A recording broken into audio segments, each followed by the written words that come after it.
Hello, everyone. This is Reverend Catherine Morrow with Wellness in Christ. And our biblical wellness tip of the day comes from Lamentations chapter 3. And I'm going to read two sets of verses. The first one will be 4 through 7.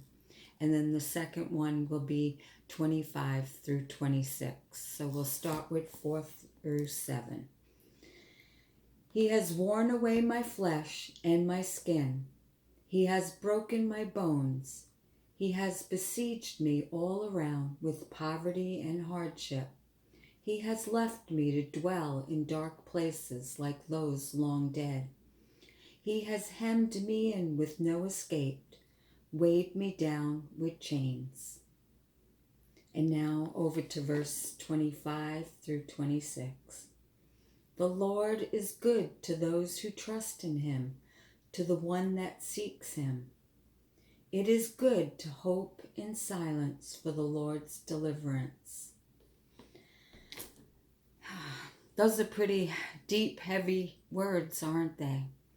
Many of us feel like there is no hope, that there's no way to break through these chains that have kept us all in bondage for so many lifetimes, so many generations.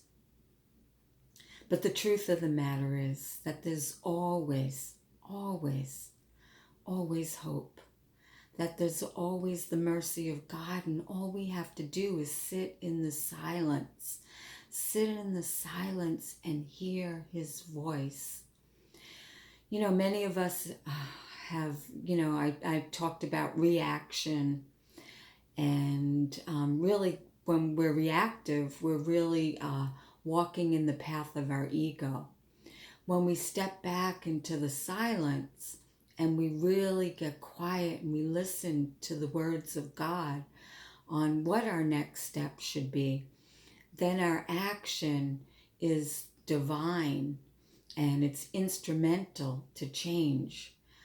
So we can choose to lead with our egos and be in a reaction state of being, or we can step back and go into the silence and really, really hear the voice of God so we know what type of action it is that we need to take in order to bring change into our own lives, into other lives, and into our world's lives, so we can live in a world filled with love and peace, health and prosperity for all. So that's our biblical tip of the day. Sit in the silence before you take action, so it's not a reaction, that it's a true action guided by God. So have a blessed day. This is Reverend Catherine Morrow with Wellness in Christ.